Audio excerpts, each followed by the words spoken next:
Hello everybody, this is AZSXJ, and today I have a special breakdown video of the Mecha BREAK trailer that was featured in the 2024 Game Awards. And as you can see, the most asked question in Mecha BREAK Discord server has finally been answered.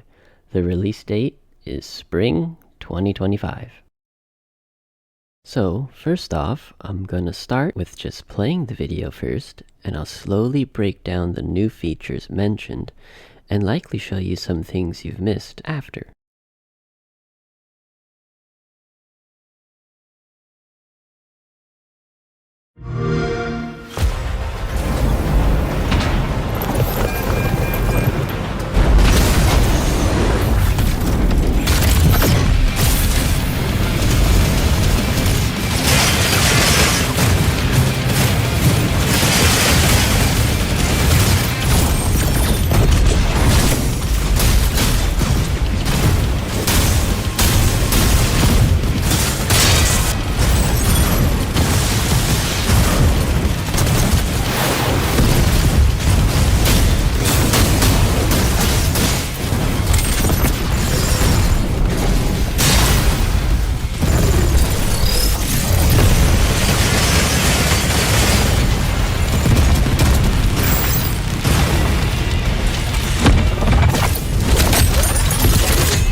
Even though that trailer was just a minute, there is so much revealed.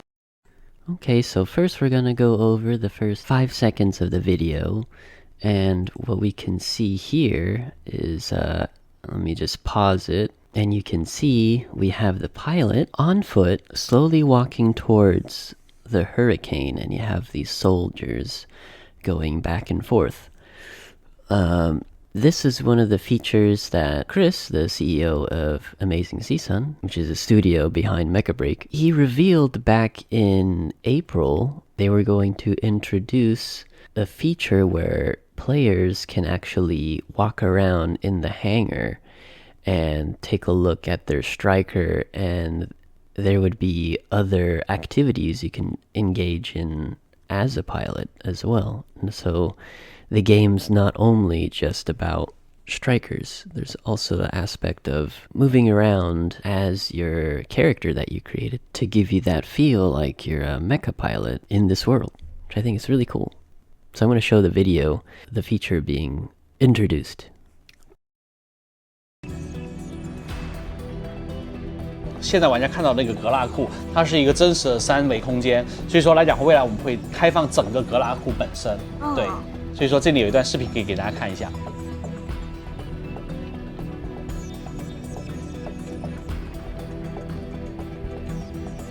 这是一段大概我只录了一个10秒的一个视频，对，所以说你们要看的话，可以把它回看一下。我们是一个全3D 的一个空间，那玩家来讲的话，其实是可以在 非常近的距离来讲，观察到自己的这个机甲的。对，那另外来讲的话，就是说，除了格拉库本身，那像包括了战术台，那包括了我们后边驾驶员的生活空间，未来来讲的话，玩家都是可以进入的。除了提供驾驶员宿舍之外来讲的话，还会提供比如说酒吧、饭堂，对。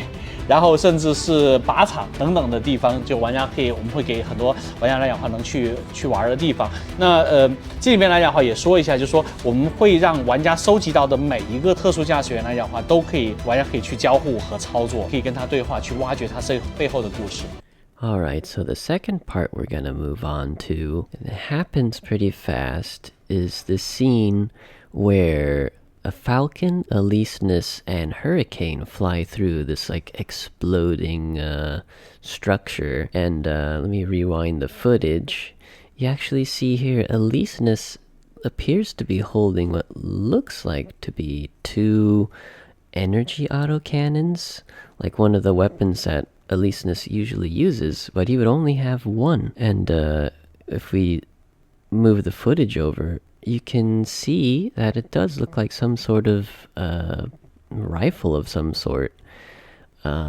So I guess this is just a little quick preview into the weapon loadouts that we're going to be able to change in Mecha BREAK. And since it's featured in the PvEVP mode, I assume that's where you're gonna be using it. I'm also gonna throw up a Twitter post from Mecha BREAK actually stating you'll be able to use these weapon loadouts in the new PvEVP mode. So that was a pretty cool feature. I guess Eliseness is gonna be able to roll with like double auto cannons. That's gonna be really cool. Okay, so on to the next section I wanted to show. It happens pretty fast. It's where you can see a hurricane is using its energy splitters, and it's hard to see, but you'll actually see a silhouette of like a falcon that looks like it's cloaked. It happens pretty fast, so we're gonna rewind. And you can clearly see this is a falcon, probably the ally falcon, I assume, from the previous clip of the party, or I guess I should say the trio of the Hurricane, Falcon, and Eliseness, that this falcon looks cloaked. And as you guys already know, Falcon doesn't have a cloaking ability. The cloaking ability is strictly something that's granted to Narukami and any allies that walk into Narukami's like cloaking field. But there's no Narukami in sight, else the Hurricane would also be cloaked. So this is possible that this is just an ability you can obtain in the PvEVP mode. Okay, so we're moving on to the next section, and in this clip we see Panther using what looks like to be a beam machine gun and some sort of ballistic machine gun with yellow projectiles. And we can also see to the left some striker. It looks like it's using dual machine guns. Paint jobs white, looks like maybe orange. It looks very reminiscent to a Lumine with the wing binders on the back. But it doesn't really look that close to Lumine. This might be a new striker. This could be a PvE specific enemy, I'm not too sure. But it's quite possible this could be a new striker. It doesn't look like it's targeting Panther in this still here. But we see Panther is engaging with an enemy striker, and they're also using ballistics. You can also see what looks like an inferno in the background, melting some other striker. I see the red beam, so it's very characteristic,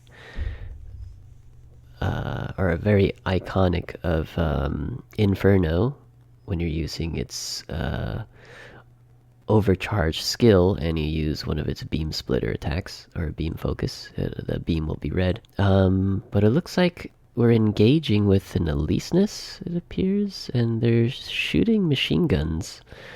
So that's definitely not the usual loadout for Eliseness. So in this next section here, we're going to see Panther's close-up of its weapon loadout, and it looks like it's holding a beam rifle or beam gun of some sort, and he has some other weapon in its hand. That's probably the physical ammunition weapon that's it was shooting earlier. And we actually see here in this frame, it looks like it holstered its guns. You see them dangling behind it between the legs, and it switched to its traditional beam shield dagger and its rocket lance. So I guess this is showcasing you'll be able to have two different loadouts for weapons.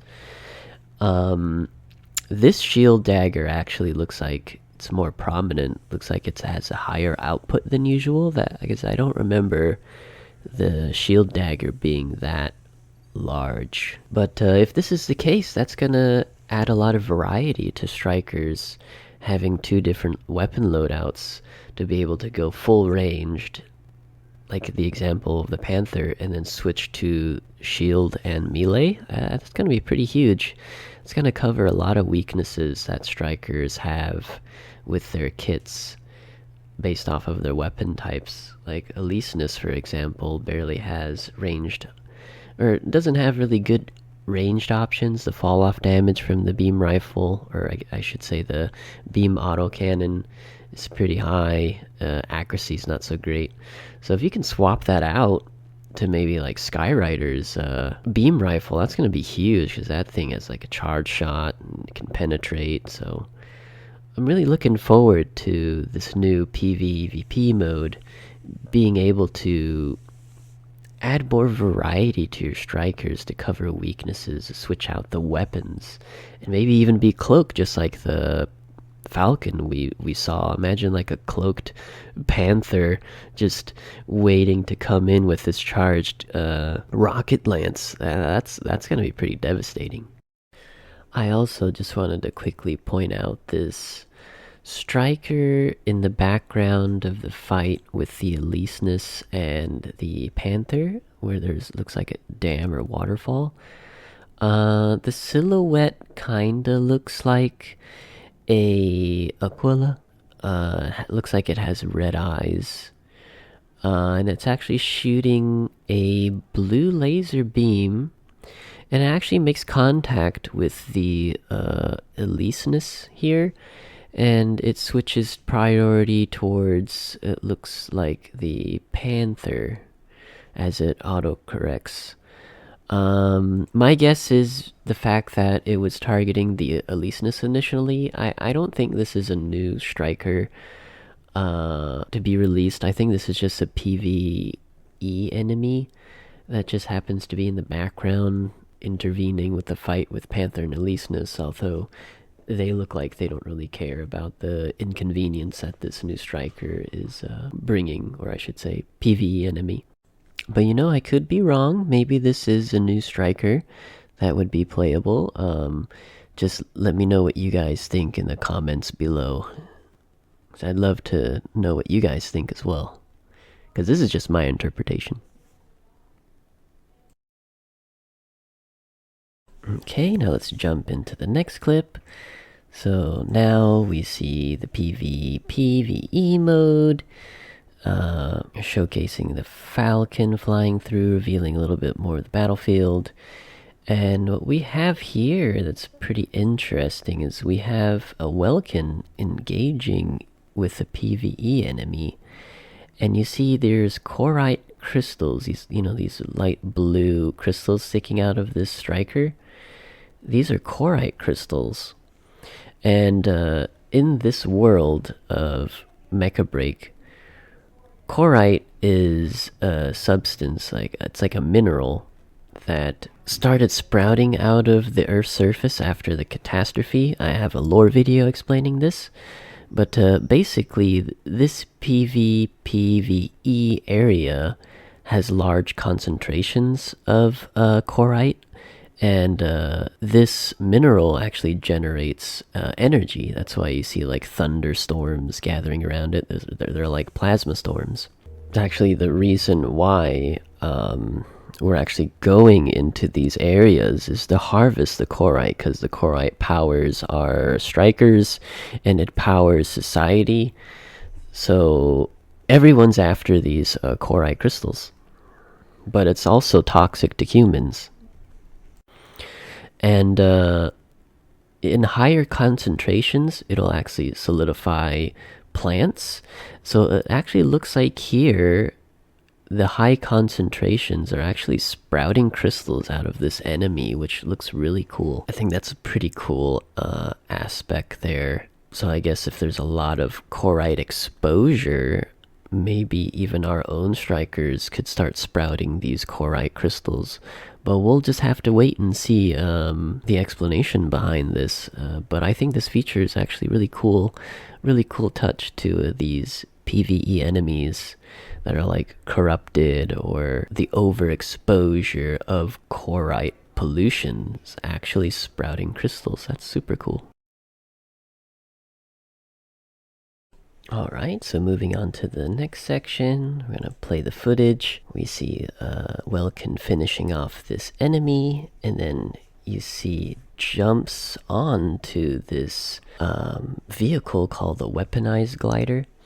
And as you can see here, this glider is equipped with, looks like quad Gatling guns. And on the sides, we got like missile pods. And I was informed there's going to be different types of weaponized gliders, ranging from the one you see here. There's going to be like a sniper variant, and there's also going to be a more melee-focused weaponized glider as well, which I think we actually do see in the video later. But first thing I want to talk about is this enemy here. We see Welkin jump off of its weaponized glider and axe strike straight into this striker that looks pretty unique. It looks like it's dual-wielding some weapons of some sort. I don't know if it's the same striker we saw flying in the video that looks kind of like Illumine, but it definitely looks unique enough with the paint job and weapons it has to possibly be a brand new striker that got revealed in the video. But obviously it was no match for the Welkin in this situation. But that's pretty cool. I'm pretty sure that's a brand new striker that they just stealth dropped in the trailer. So I wonder if anyone else picked that up. But if you guys think it's a PvE enemy, or if you also agree it's a brand new striker, then just leave a comment below. I'd love to know what you guys think too.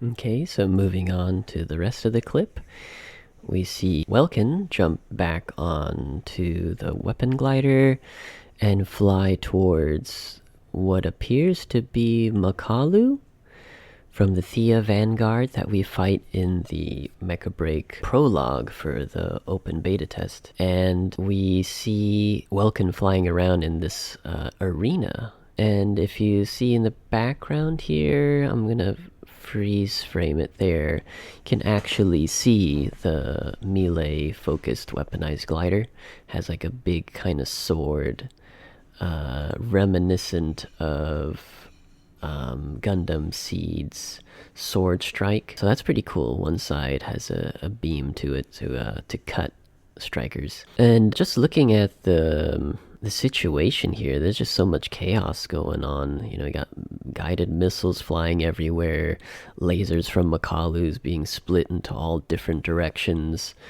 Looks like you got turrets of multiple varieties, and then like other PvE enemies. So definitely once we start playing this game mode, we want to take out all those enemies first, because imagine getting third-partied by another party and just taking tons of damage from these like PvE enemies. It's going to be super annoying.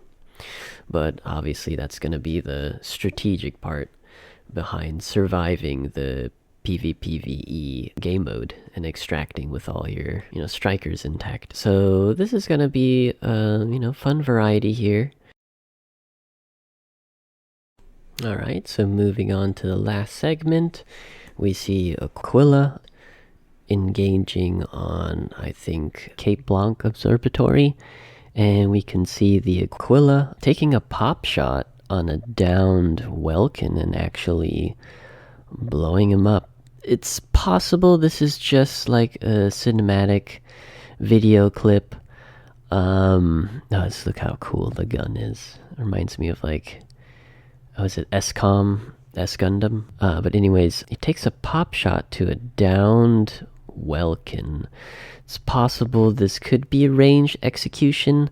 Personally, I don't think so. I think this was just a cinematic shot of finishing off a Welkin from long range. But yeah, overall, Mecha BREAK looks like it's gonna be doing super well. I mean, you got 3 different game modes. One's a 3v3 elimination, where there's like limited lives. You got the 6v6 team deathmatch that's has objectives to complete. And then you got the PvE extraction mode where there's like loot. You have a giant map. You got weaponized gliders in that mode. You got boss fights. You have unique strike abilities like that falcon turning invisible. We have custom weapon loadouts. We saw a panther that was switching between 2 ranged weapons back to its traditional loadout. So there's a lot to be explored in the new PvPvE game mode. So there's plenty of variety for Mecha BREAK, which I think is a great thing, because, you know, a lot of these PvP games, you kind of get tired of the usual game modes, and now we have so much variety just with those 3. And this not even mentioning like the ability to view your hangar and look at your striker, and there's going to be like different activities for your pilot being aboard Moonbow. I think that's super cool. And on top of that, there's so much customization to the game. There's just so much already in Mecha BREAK, and I can't wait to play the game when it comes out in spring 2025. So this is gonna conclude the video. If you guys stuck around to the end, please like and subscribe. And if you think any of my breakdowns are incorrect, or you want to add to something, just feel free and comment in the video below. I really want to hear you guys' opinion on what you guys thought of the TGA breakdown, because there was just so much to cover. You know, I probably missed a little bit as well, but yeah, feel free just to let me know and I'll reply. So I'll see you guys in the next video.